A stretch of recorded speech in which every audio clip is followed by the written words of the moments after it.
Good afternoon, everyone, and welcome to today's webinar, SAP Cloud and Beyond with Automic Automation. My name is May Zidane from MBCom Marketing Team, and I'm delighted to be your host today. Before we begin, please keep your microphone muted during the session, and you can use the chat box at any time to share your questions. We will be having dedicated time at the end for the Q&A.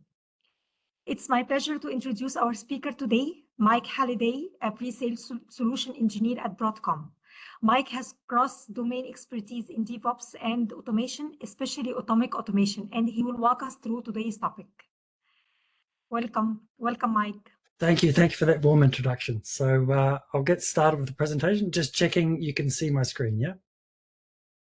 Yeah, from my end, I can see the screen well. Perfect. And I can hear you well as well. Great. Thank you. So good afternoon, everybody. My name is Mike Halliday. I am a solution engineer for automation by Broadcom. I'm actually based here in Sydney, Australia, so I'm joining you from later in the day. But before I get started, I just thought I'd just tell a little bit about myself. I'm a veteran of the IT industry. For over 30 years, I've been in IT. I was initially working in user computing, you might call us IT operations. And way back then, I was a scripter. I wrote scripts to do everything I could think of. If there was a repetitive task, I wanted to automate it. But my scripts were definitely not enterprise level. They lacked auditability, they lacked failure management, they were poorly documented, and had bad permission controls. But then in 2001, I made the move to an application services role. And I was introduced to a small product then called UC4, and I instantly loved it. It fixed everything for me. It ran my scripts, it provided me with a robust framework, and it made joining my tasks together into a fully fledged process very simple. And it had things like built-in failure and built-in version management. It was an ideal solution for me. Oh, and it wasn't just for scripting. It also ran our ERP system, and without it, our business would have stopped operating. Now that product has been renamed. It's now called Automic, and I loved it so much that I joined the company. And I'm just going to work through that. So today, I want to talk a little bit about SAP, because I think there's a lot happening in the SAP world right now. As you likely know, I hope this isn't a shock, that SAP has announced the end of life for ECC in 2027. So all organizations, they are at a different place in their SAP modernization journey, right? But whether you're looking to transition to RISE with SAP or adopt GROW with SAP, or if you're looking to continue on-premise with some third-party support, Automic is here to support your next step. Automic offers a range of deployment options. You can install it using standard binaries. You can run it in a Kubernetes cluster in a containerized format. You can run it on-premise, you can run it in the cloud, or you can use our own SaaS offering. Your business can confidently evolve knowing they have a solution that automates and integrates workflows across SAP and non-SAP systems, regardless of your deployment model. We enable seamless scalability and ensure business continuity. So whatever your decision about where you're going with SAP today, Automic Automation has you covered. So today I'll explain the advantages of using Automic, and then at the end I'll show a very short demonstration of a typical process that spans multiple technologies, including SAP.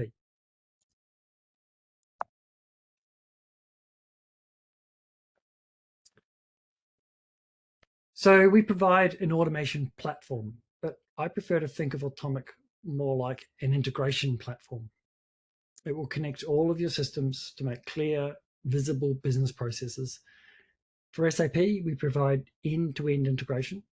SAP Business Technology Platform, or BTP, is vital for extending and integrating your S/4HANA core, offering powerful services like Integration Suite, DataSphere, SAP Build.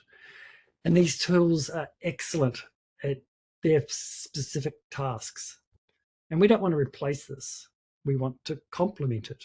Automic complements BTP by acting as the overarching orchestrator for these complete end-to-end processes.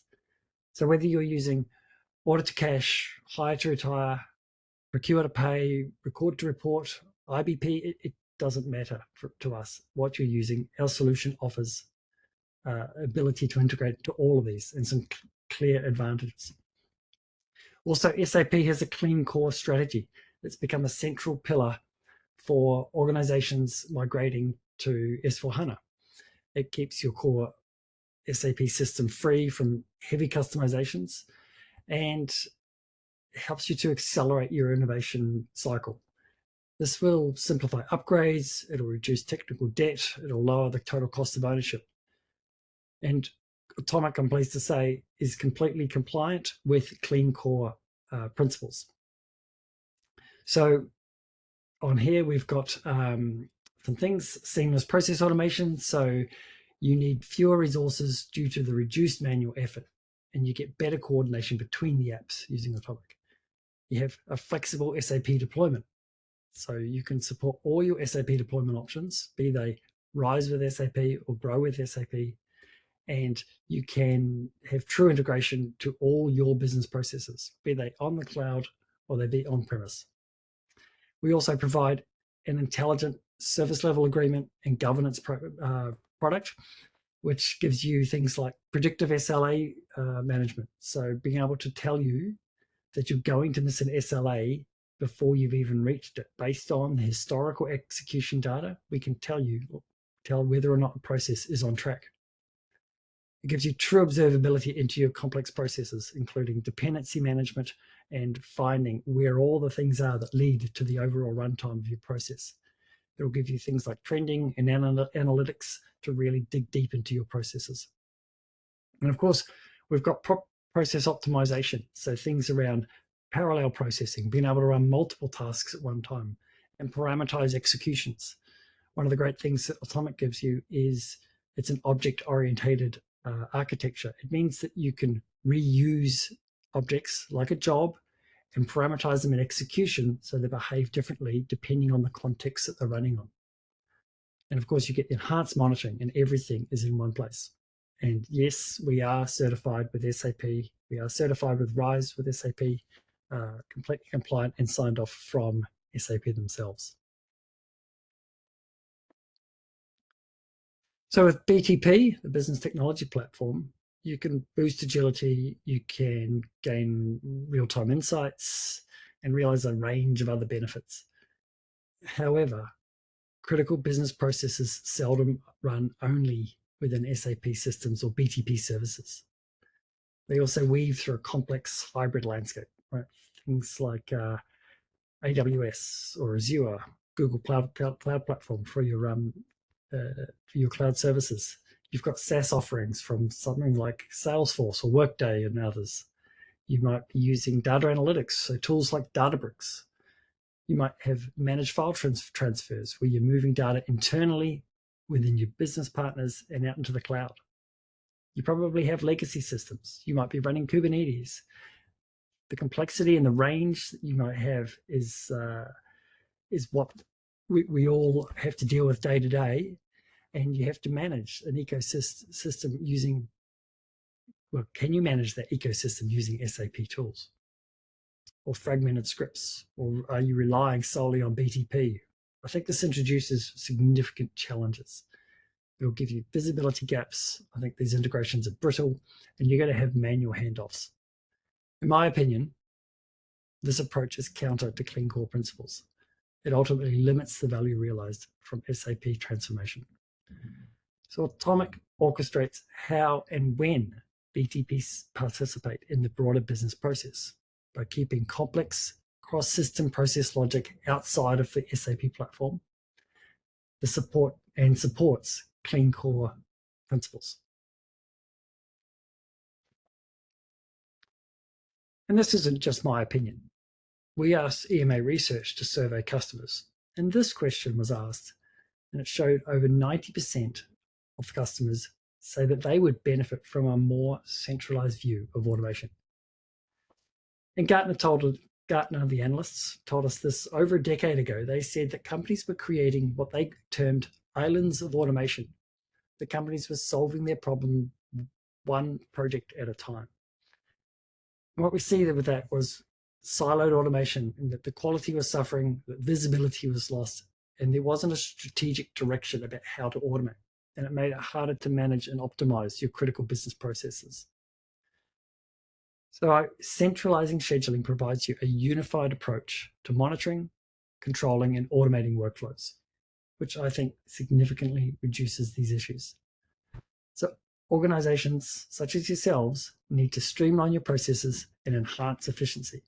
You need to maintain compliance, and you need to ensure better service delivery.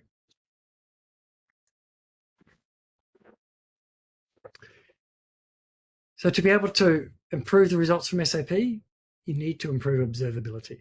And we all know that people are going out there and they're acquiring observability tools today. It's a big buzzword in IT about how we can better understand what's happening in our systems, in our networks, in our ecosystem. But those observability tools don't give you view into your underlying processes. Not until now. So we've got a product that helps you to view that, to understand the dependencies, and to be really understanding of what's going on in your network, whether or not it's SAP business processes or wider the context of processing. And that's that tool, Automation Analytics and Intelligence. It gives you that SLA management across multiple solutions. I think this is going to eliminate latency between processing and give you ability to improve what's happening, to be able to deliver a better service to your stakeholders. And it will integrate to all processes, regardless whether it's SAP or an application from the wider SAP ecosystem, whether that's on-premise or in the cloud. So we include this in our base license. It's a dedicated tool, and it gives you best-in-class workload visibility. There's trend analysis, there's modeling, as I mentioned, there's dependency management, and that predictive SLA management. And so we all know that customers are trying to get more insights from their processes, and that's what we're trying to enable here.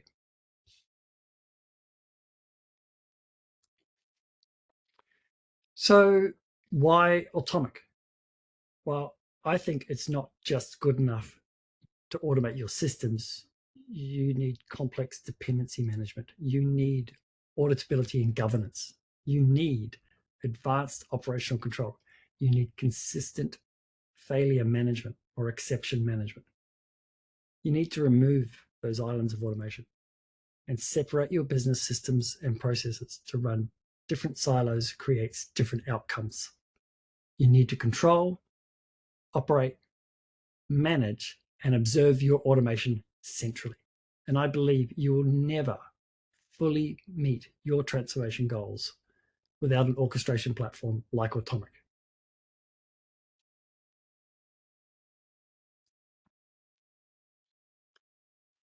So here I just want to highlight just some of our extensive integration capabilities.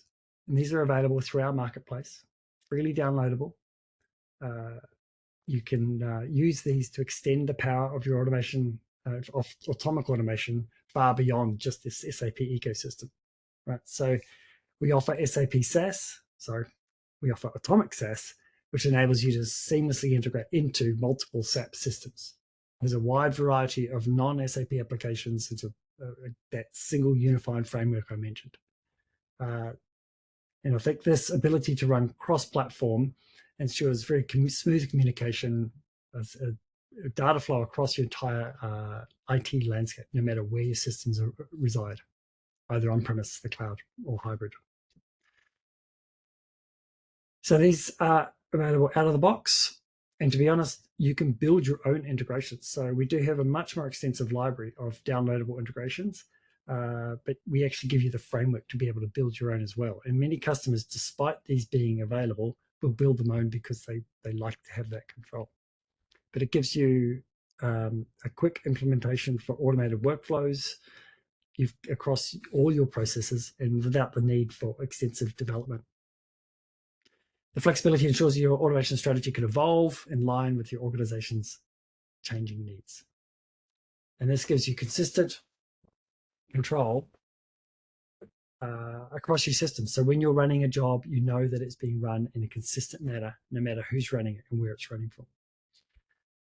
So what I'm going to show you today is really just the tip of the iceberg for Automic. There are numerous features that I'm not covering.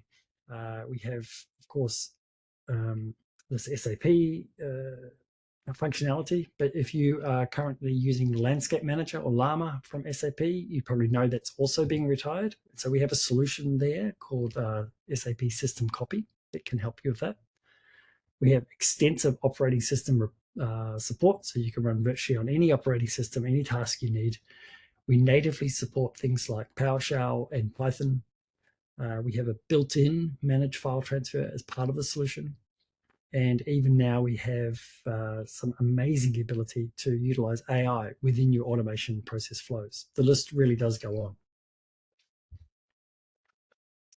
So I'm going to jump now into a demonstration.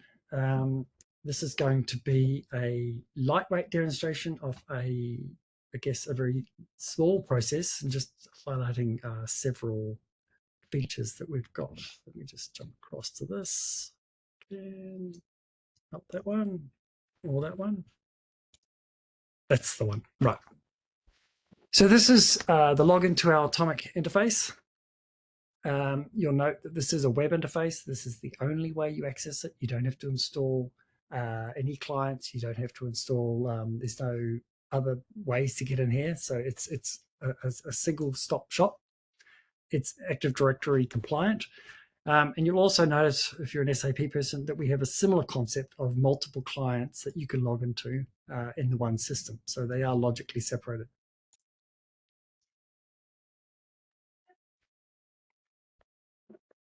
Good, I got my password right first time. So when you come in, we're in what we're calling the process assembly. These different perspectives, depending on your persona, are available. This is like a Windows Explorer type view of all the objects that are made up in the system. You'll also notice at the top, we've got process monitoring, which allows you to see what's currently running. We have a very lightweight catalog, but we also provide the ability to integrate into service catalogs like ServiceNow, and of course an administration screen. This is the process I'm going to show you today. So let me open that up. And like I said, a very simple, small process. These workflows can grow to be hundreds, if not thousands of jobs or tasks. They can get deep in as far as you can have a workflow inside a workflow inside a workflow. So you can have lots of complexity. You can configure these dependencies. So at the moment, these look like nice, simple lines that join between tasks. But you can have lots of properties that are assigned to those dependencies, so that each time it runs, it behaves in a different way. But we can quickly see what's going to run, what order it's going to run, and what needs to run in which sequence. In this case, we've got a top row, which is running in parallel with the next row. So it's very easy to see what's currently going on. So I'm just going to zoom in a little bit so you can see the tasks, and I'll walk you through what exactly we're doing here. So the first step in this task is connecting to our local SAP agent, and we're going to extract our sales data. Then we're going to go into another process which does a upload to a Google Cloud Services bucket. Now, our SAP system is not connected to the internet, so not directly connected. So what we have to do is we're going to move the file from, let me show you this process. So we're going to go inside this process there. We're going to move the file from our SAP system to another server, which is outward facing. We're going to upload the file from there to our Google Cloud Service, and we've got some governance and cleanup activities which happen in parallel to that. Things like our GCP, or Google Cloud Services, we have this upload file job. And I'll just note that we have something here called a connection object. Now, this is a separate object that we're pointing to that contains all the credentials to point to our GCP bucket. So those things will be like the URL to connect to it. It'll be the username and password, or in the case of something like a file transfer, it might be something like an encryption key. But these are reusable connections. So we define them once. I don't have to know what's in here. An administrator can set that up and it's easily reusable. We'd have to give it which region we're going to connect to. I can use regular expression for my paths. So that would change these for my source and destination path. I define where I'm going to get the file from and where am I going to put it. I'm going to put it into a bucket called Automation Demo Pipeline. And if I'm not sure what bucket it is, by clicking on this, it will go to that connection and it will bring back all the list of buckets that I've got in my Google Cloud service. So I can choose the one that I want to be connecting to. So a bucket is a little bit like a folder. And then what's the name of the file at the path.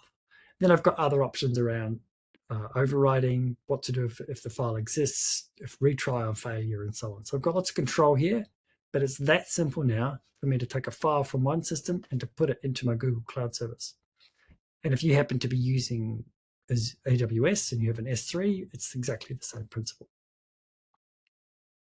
You won't change those. So that's my file transfer. So we're now transferring the file. Now here on a parallel path, I'm actually doing, I'll open this up as well. I'm actually doing what we call a monitor file.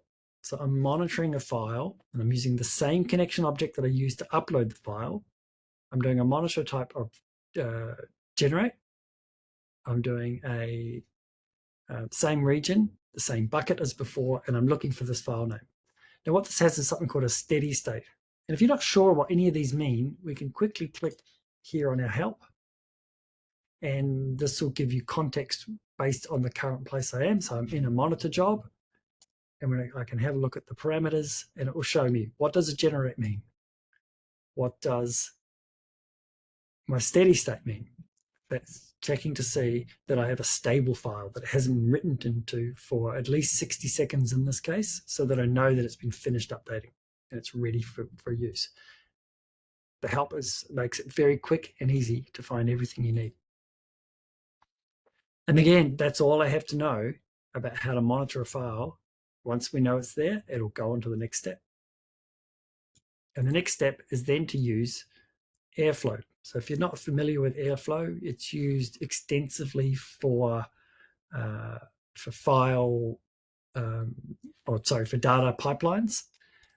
Sometimes I think in Google, they call it Google Cloud Composer. There's different flavors of Airflow, but we're able to run and execute those. So this is used extensively by data pipeline builders. It has some, I guess, lacking in features around observability and tracking dependencies. So we are running this in Automic, gives you the ability to actually track those dependencies. Same kind of concept. We have a connection object with what we call a DAG in Airflow, which allows you, which has maybe a Python program to actually do the load, and there's some configurable JSON that you can run through to it. I'll also just point out, if you notice down on the left-hand side, there was a whole lot of other settings that are available for all these objects. We can have custom scripts that run as part of a process, either a process, pre-process before it runs, or a post-process after it runs. We can set attributes, which will do things like time zone we want this to run in, which agent it's going to use. We have concepts of queues so that you can organize your executions. We've got things like restricting how many simultaneous executions there are for this. So we've got a lot of configuration, a lot of very granular controls that we can put on this. We've got an output screen, which lets you to review the output of the logs, or the stands it out, and to maybe look for some keywords, if some keywords that might trigger that this actually wasn't successful and that you need to pause the job and notify an operator. Every job can be variabilized. We can pass a parameter to it from previous jobs so that the execution becomes different based on the context of the run. We've got concepts like a rollback. We can back up, and then if the job fails, do a rollback of that execution. And things like version management. So every time I make a change to an object, it creates a version of it. If I want to go back in time and see what happened, I can open or restore that version back as it was. So things like scripts, anything that you know that you're going to be making changes on, we can easily go back and understand who changed what was changed, and when it was changed. And of course, we allow you to document all this.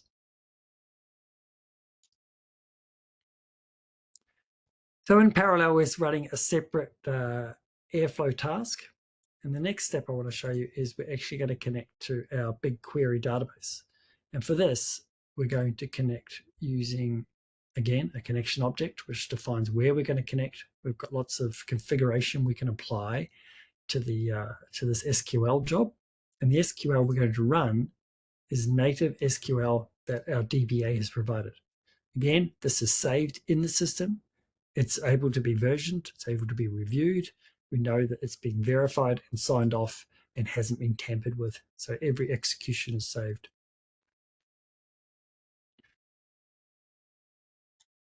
And then finally, we have another Airflow job. And at the end, we update our dashboard and we give that to our business user, the information that the job's completed and is ready. You also note that we've got a little window down here that lets us to zoom and pan around. So when you get very large, complicated workflows, this helps you to navigate. Now, I'll just go into the SAP because this is the part I think is most applicable here. So in this case, I'm running a simple ABAP job. I've created this by just adding a command, and you can see the list of commands we've got. So I've just added that as a submit ABAP job, and given it the name of what we're going to run and the variant that we're going to run that in. And I've got all these configuration settings around spool and print settings, extended print settings, all the stuff that is saved in here. This is what you're going to get in your SAP system. And indeed, I can actually import these jobs from our SAP system. So if I get this one, we're going to get this for scheduled. I'll just expand the date there because I think it was. When we filter this, there we go. So there's my program. And if I choose that, now in my submit ABAP, you can see we've imported it. We've got the same variant, but now all our print settings, which were configured in SAP, have been brought into the job. And I can save this job now and run it from Automic and put it as part of a broader process. Of course, that's just bringing one job in at a time.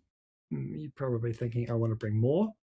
So if I was to, excuse me, that's what I just did. If I wanted to add a comment, a command. So if I wanted to get a list of jobs, and in here, I would define what my job name would be. So I might put something like what the name is or what job number it is. And this would define what I'm going to import. Then I could put another one here to import an SAP job, and see we can import calendars as well. So I can import now that SAP job that came from the list. And here it will build the login object. So that contains the credentials to run the job. We can choose to create those. Or we can import the jobs, and we've got the naming pattern. So this is the naming convention that applies to when you import those jobs into Automic. You can see it's extremely easy now to interface with SAP. We can pull out all those jobs. We can put it into a much more accessible format inside Automic. Now, I won't save this one because it's going to be messed up. But right, so now we've got our process. I've explained broadly what it does. So I can execute. And I've got options here to execute. I can execute it just once, which gives me the option to execute that right now or sometime in the future, or I can execute it on a recurring basis, maybe every hour or something like that. And we even have the ability, of course, to schedule this at different times based on your business calendar. So, but we're just going to execute this once. I can see it's been executed. I open the monitor. I get now a visual about where my current process is up to. Up the top, you'll note we've got the process is active, or our workflow is active. It gives us a little green bar that will grow. If I just refresh that so we can see a little bit more. Our green bars based on execution history, how long we expect it to run. So we've got the start time, and we've got what the estimated end time will be. we can see color coordinated or color coded that the green is an active task and that the blue are waiting. If it fails, it will go red, etc. So very quick and easy to see exactly what's happened within my process. Right, and now we've got these gray jobs, so they've completed. So we've completed the extract of our sales data from SAP. We've completed our copy to the bucket. Now we're just waiting for making sure that the file is stable before we continue on the rest of that process. If I wanted to have a look at, say, a report, I've got all what happened as part of it, and there's multiple report types that we might have, so agent logs and so on. We can see things about if you've got child jobs as part of your ABAP, these will be recorded here, and we can go back and we can review this for history, so you can keep as much history in the system as you need, I guess. In our workflows, we can see, again, within the sub-workflows, all the tasks and what the status of those were. And if we want to look at maybe all the execution histories of this workflow, you can see every time I've run it, what the outcomes were, when I had a failure. You can see who ran it. You can see how long it ran for. We've got complete history at our fingertips. Now you can see our file has been completed. We finished waiting for it. You can see that the ingest job is running, but we're now doing the pipeline in parallel with our transform. So we're doing our ingest, our transform, and then our load. It's a typical ETL process. And this continues to run. And of course, if we've got a failure, we can restart a task. We've got this thing here called a critical path. So you notice that it's highlighted the jobs which are going to contribute to the overall runtime of this process. This isn't a large workflow, but when you start getting very large workflows, you've got very tight batch windows. This is a really great way of quickly seeing where should I invest my time in improving this process. And finally, it's all finished. So our process now has run through. We've taken the data out of SAP. We've moved it into the cloud. We've run our processing for the data pipelines in the cloud, and now we've updated our dashboard and informed our users that the process is complete. And again, this is a very, very basic workflow. This is a very simple process, but you can see we span multiple technologies. We've got multiple ways of viewing this. We've got multiple technologies inside this, and it's very, very easy to tie together. So if I just show you back in the edit view, if I ever wanted to move or change these things, I can quickly go through. If I created new jobs, it's very quick for me to find my jobs, drag and drop them in there. I can make this dependency, just drag and drop, and now I have a new process defined in my workflow. It's that quick and easy. And we can also put things like calendars on these so they only run on certain days. I mentioned passing variables. Prompt sets allow you to input at runtime. We can do time dependencies. Shouldn't start before a certain time. What happens if it finishes too late? What if it takes too long? What if it's still running after a long time? There's lots and lots of controls that we get to put in place in this. So that's all I was going to show today. I'll just go back to my presentation as a summary, maybe. Yeah, there we're back. Good. Great, Mike. Thank you so much. I see that we don't have a question so far. No questions so far. I was just going to summarize, and then we can we can wrap up. So I guess in summary, that your move of SAP into the cloud, into SaaS, rise with SAP, grow with SAP, is a big change. And I think that you're going to want to change the way that you run your business. You're going to want your business now to be, your processes to be able to be run in a very transparent way. You're going to want to build agility. I know that Automic can give you these things. That as you choose to move either in one go or a phased approach, that having having a tool like Automic that gives you a strategic view of exactly what your processes are doing and ways to manage that is absolutely critical to success of that. We are, like I say, we're fully certified.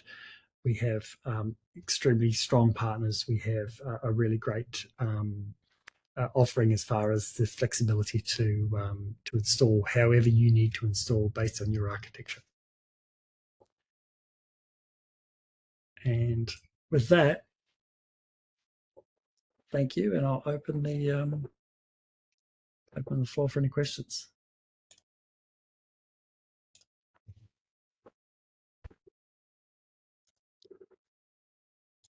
Yeah, the session is recorded and we will be sharing the record with you all the soonest. So like I mentioned, this was a very, very, very light sort of dive into what Automic has. There's a lot of extra features. The more we know about what your particular requirements are, what your plans are, where you're going, the more we can show you around how Automic will fit into those plans. Like I say, I've been using this product since 2001. I really believe that it is the absolute market leader in the space. And like I say, I would not have joined the company if I didn't believe that that I was working for something that I've truly loved and had complete faith in. We all agree with you, Mike. But it looks like your presentation was absolutely clear. So we did not receive any questions so far. Okay. So yeah, so thank you so much for such a great, clear presentation. And thank you all for joining us today. I appreciate before you leave, we kindly complete the survey that you will be getting after the session. And as mentioned, the recording will be shared with you all. Also, if you have any further information or if you want to schedule a demo, please feel free to reach us at info@mbcom.com.